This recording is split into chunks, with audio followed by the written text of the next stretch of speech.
O Sul foi uma das regiões que mais recebeu imigrantes europeus, principalmente alemães e italianos. Gente que deixava tudo para trás para fugir da guerra, por religião ou até mesmo pela pobreza. Você vai conhecer agora uma dessas famílias que deixou tudo para trás só pela possibilidade de começar de novo. Uma casinha de madeira antiga a 20 quilômetros do centro de José Boatê, na localidade de Rio Vigan, esconde uma bela história. De uma família que fugiu da guerra e encontrou no Brasil uma oportunidade de começar de novo. Seu Reinhold, hoje com 92 anos, não cansa de contar adiante os registros de esperança, garra e muita fé.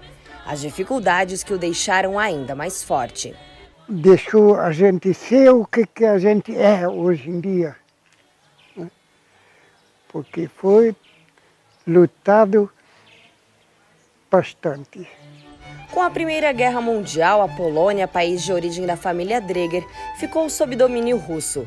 Como a guerra era contra a Alemanha, os russos atravessaram o território polonês para lutar. Com o agravamento da guerra, o governo russo deu ordens para que todas as famílias fossem retiradas da Polônia, com receio de que fossem aliciadas pelos alemães. O pai de Reinhold, Leopold Dreger, seguiu para o interior da Rússia, onde ficou durante todo o período da guerra, retornando após o término. Na década de 30, a propaganda de terras fartas aqui no Alto Vale do Itajaí era muito forte. Por conta disso, em meio a tantas dificuldades, a família Dreger decidiu partir. A viagem da Polônia para o Brasil foi cheia de milagres. A primeira etapa da viagem entre a Polônia e o porto de Amsterdã, na Holanda, teve que ser feita pelo mar, já que os trilhos na Alemanha haviam sido destruídos com a guerra. Mas esta viagem foi bem turbulenta. Uma tempestade muito forte queimou uma das bombas do navio, que retirava a água que chegava até os convés. O aviso do comandante era de que o navio poderia afundar a qualquer momento. Na sala, reuniram todos para a última refeição. Então, se uniram, mas não para comer, para rezar.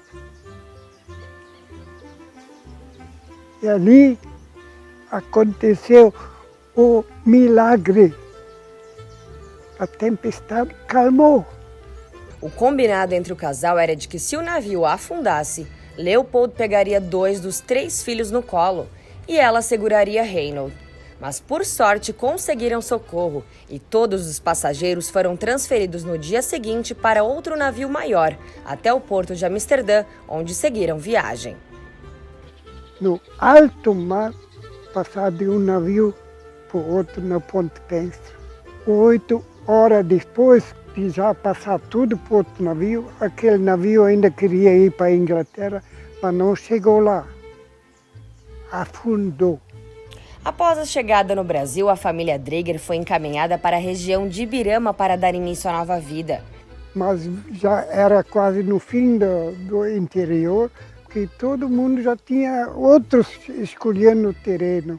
Aquela época também já, em cima do valor do capital, eles cobravam juros. Muitos abandonaram e foram embora, por causa de recursos longe também. No Rio Vigan ainda restam pouquíssimas famílias, mas foi aqui que a família Dreger construiu sua história. Reinhold tinha mais 6 irmãos. Nos primeiros anos, se dedicaram a plantar e produzir de tudo um pouco.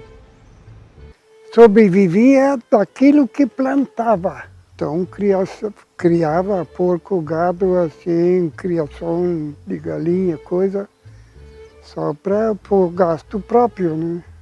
O pai já tinha abelha lá na Polônia, então já deu jeito de arrumar umas colmeias ali e produzir.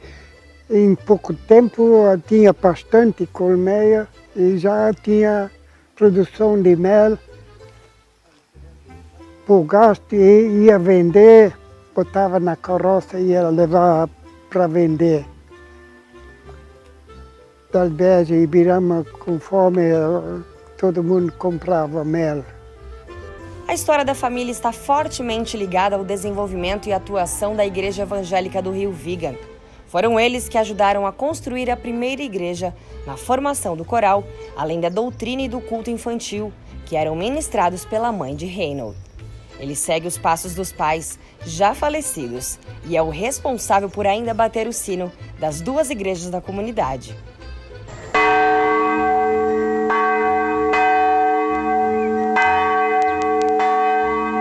Estou com ideia de ensinar alguém, né?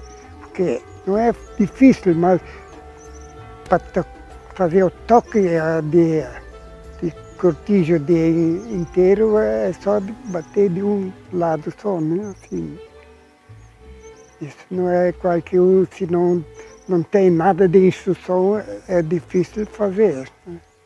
Em casa, além da língua portuguesa, o que ainda prevalece é a alemã, tanto na fala como na escrita. A Bíblia, trazida pelos pais da Europa, é guardada com esmero. Seu Reynold trabalhou durante anos produzindo óleo de sassafrás em uma indústria da localidade e nunca deixou de trabalhar com a agricultura e com a ferraria construída ao lado da casa. Tenho orgulho. O que eu sei fazer, eu aprendi pagando, trabalhando. O único lamento é ter perdido a esposa, com quem cantava os hinos alemães. Mas esbanja alegria ao dirigir pelas estradas do Rio Viga. Força de vontade que sempre foi exemplo para os 6 filhos, 14 netos e 20 bisnetos. A gente está contente, né, dele tá na verdade, às vezes melhor do que a gente. Até hoje em dia eu não sei o que era isso. Tem medo, agora tem alguma coisa. Eu confio hoje ainda no anjo de guarda que sempre acompanha a gente. Um legado gravado em um livro escrito pelo próprio Reynold. História repleta de dificuldades, milagres, trabalho e de muitos ensinamentos. Eu tenho orgulho porque a maioria, nem que quisesse, não consegue imitar. A vida tem que ensinar a fazer as coisas. Tudo isso me serviu, eu posso passar para frente.